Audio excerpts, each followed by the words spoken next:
the Iranians fired a significant number of missiles, the majority of which appeared to strike the ground. Whether or not they struck the ground where they intended to strike is unknowable until the Iranians tell us what their objectives were and what their battle damage assessment. I would imagine that if these missiles did strike their intended targets, Israel will not be quick to confirm that, because the last thing you want to do when you're on the receiving end of missiles is confirm the accuracy of the missiles. Iran doesn't have a sophisticated, space-based reconnaissance capability to take immediate battle damage assessments. So even the Iranians will be, guessing to some extent.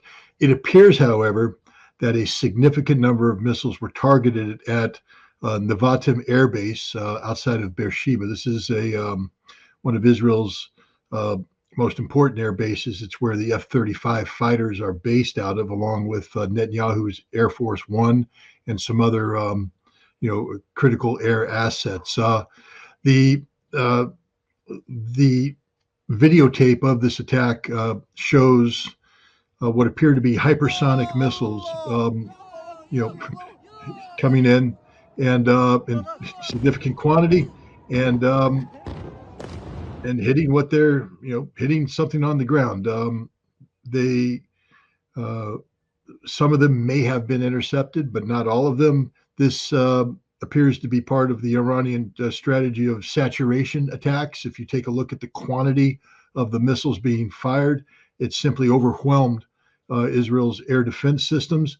The Iranians also appeared to have made use of the more sophisticated missiles, the hypersonic Fatah 2. They fired to take out the Arrow 2 and Arrow 3 surface-to-air missile or anti-missile defense shields.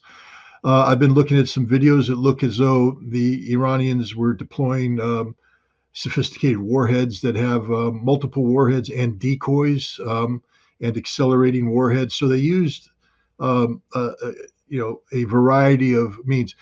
Back in April when we talked about this, I said, look, the Iranians led off with old stuff. It was just basically to exhaust the Israelis, exhaust the air defense, and then they finished with a dozen or so of the good stuff, and all of those hit their target. And at the time, I said this was Iran putting a marker on the table, saying the next time you're just going to get the good stuff. Well, this was the next time Israel got the good stuff, and what we saw here is that Israel is defenseless, utterly. You may shoot down 10% of the incoming missiles, but the bottom line is Iran saturated Israel's missile defense shield, and it wasn't just Israel's. Israel had the assistance of the United States Navy, and American THAAD systems. The Jordanians were actively involved, bragging about how they shot down one or two missiles. So you basically had the world's densest, most sophisticated ballistic missile shield being exposed as utterly useless. And this is a signal in and of itself to the Israelis, because they are talking about retaliation. And if Israel retaliates in a significant way, Iran has already reloaded all 180 plus launchers that were involved in the first one. They have others in reserve. Remember, right now, Iran is also holding a loaded pistol against the head of the United States, letting the United States know that if they get involved in any offensive action against Israel, Al-Udeid Air Base in Qatar will be destroyed, just like Nevatim was. There's no defense against it. Al-Assad Air Base in Iraq will be destroyed, just like Nevatim was. There's no defense against it. And Iran may strike, the American naval base in Bahrain, the home of the Fifth Fleet. This was a tremendous display of capability by Iran, one that Israel and the United States would do well to reflect on before undertaking any precipitous moves. Are the hypersonic missiles the ones that are impossible to stop? Well, I wouldn't say impossible, because technology being what it is, you always might be able to find a solution. I would imagine that if you fired one hypersonic against a defensive capability that was ready to receive it, you might get lucky. but generally speaking, the hypersonics are coming in at a rate of engagement, a rate of closure that's too fast for any radar system today to configure an intercept solution and have the interceptor actually be able to do it. I think what we saw was there were some occasions of the Israelis playing catch up, meaning that they were trying to catch up to the warhead, but they couldn't. It was going too fast. And it appears that the hypersonics that Iran fired just came through. The Israeli air sirens didn't even go off, so they didn't even detect it. That's how fast they were going. That's how quick their closure speed was. Do the Israelis have hypersonics? No, I mean, again, the Israelis have the Jericho 2 and the Jericho 3 missile. These are nuclear capable, but they can fire a conventional payload. And the Jericho 3 is believed to have something that that will have closure speeds similar to a hypersonic missile, but it's a ballistic missile, which means that its speed is generated by a ballistic trajectory. A hypersonic is a missile that comes in on a non-ballistic trajectory and usually under its own power, and hits the ground at significant speeds that aren't generated by a ballistic trajectory. Is the Israeli Iron Dome, about which they've been boasting for generations, effectively useless? Well, the Iron Dome wasn't meant to defend against these systems. The Iron Dome was meant to defend against a saturation attack by Katyushka rockets or low technology short range rockets. It wasn't designed to defend against the saturation attack of ballistic missiles or ballistic missiles. This is what the Arrow 2, the Arrow 3, the Patriot, the THAAD system, these are the systems that are designed to defend against those. The Iron Dome is when Hamas fires off, 70, unguided rockets that go against an area. The Iron Dome is designed to shoot those down, or if Hezbollah fires Katyushka rockets. But the Iron Dome isn't designed to take down ballistic missiles. There's other systems that are supposed to do that, and clearly those systems didn't work. Does Israel have missiles that can reach Iran? 100%. The Jericho 2, the Jericho 3 have the ability to reach Iran. But again, the difference is Israel's missiles aren't designed. They're not designed to do the kind of saturation attack that Iran just carried out. These are missiles that are one shot, one hit, potentially with nuclear capability. But if they're conventional, it's just designed to have one warhead come in. The question is, could the Russian S-400 air defense systems that Russia has supposedly provided Iran and are in position around Iran's critical infrastructure, can they get an intercept solution on a Jericho ballistic missile? And I think the answer might be yes. So even if Israel were to fire Jericho missiles, there's a good chance that because they are flying a conventional ballistic trajectory, that they could be shot down by the S-400. Defense is a different matter altogether. I believe Russia has gone out of its way to provide Iran with the defensive capabilities. Again, speculation on my part, but I would imagine, given the timelines associated with training up an S-400 crew to be combat capable, that these missiles might be manned by Russian crews, or at least have Russian advisors on the ground. The same thing with electronic warfare systems in place, etc.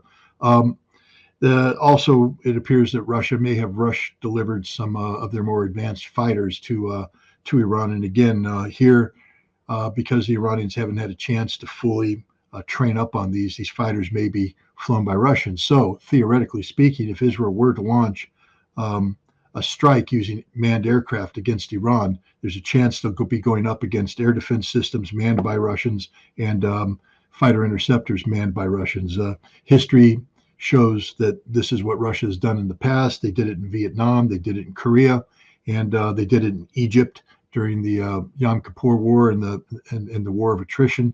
And there's no reason to believe that Russia wouldn't be doing that today. Again, until a final battle damage assessment can be made, it's hard to say. One way an attack could be ineffective is if, for instance, Nevatim Air Base had been emptied of all critical assets, and literally the Iranians struck empty shelters. Then you could say it was ineffective. Um, but what he's doing right now is classic American doublespeak. The United States does not want this to escalate at all. And the key aspect to escalation is the concept of deterrence, modes of deterrence. If Iran has done something that both Israel and the United States publicly say shows the ineffectiveness of Israel's defenses, Israel has lost any notion of deterrence, and stability goes along with that. I think the United States is anxious to keep Israel from over-escalation, meaning they know that Israel is going to retaliate. Iran knows Israel is going to retaliate. What the United States is trying to do is create a set of circumstances that allow Israel the ability to retaliate with a significant strike, but not something that prompts an immediate Iranian retaliation, and withdraw back to its borders, maintaining the fiction of effective missile defense, so that politically Netanyahu has some sort of cover to hide behind. And that's appears to what he's doing. I don't know how long this subterfuge, if indeed it is subterfuge, can last. There is commercially available satellite imagery. There's eventually we're going to get to know what was hit in Israel and how badly it was hit. The Iranians will publish a target list, and the truth will come out. But I think right now Biden is desperately trying to contain a situation that has gone grossly out of control. The U.S. Navy did not stop this attack. It was supposed to, but it did not stop this attack. It did intercept a handful of missiles, but again, the Iranians have had some time now to figure out America's shipborne anti-missile defense protocols, and I would imagine that they did things designed to get the radars to lock on to certain targets, which were decoys, and then confuse the firing solution by mixing up the missiles coming in. And the end result was saturation, and it was the ineffectiveness was on the part of the Americans. Too many missiles hit the ground simultaneously for anybody to believe the notion that the United States and Israel had an effective defense. Are United States defenses on the ground in Israel, or did they all come from naval ships in the Mediterranean? No, I believe that the United States has both. We have the ships, which provide the bulk of it in terms of the numbers, but we've also deployed one and maybe two THAAD batteries. THAAD are a more advanced intercept capability than the Patriot. We also may have some Patriot batteries on the ground, especially since we put American troops on the ground. We'll be protecting them with American assets. We would never allow American troops to be deployed and only have Israeli assets on them. We provide our own force protection. So, we have ground-based interceptors in Israel as well as the sea-based interceptors.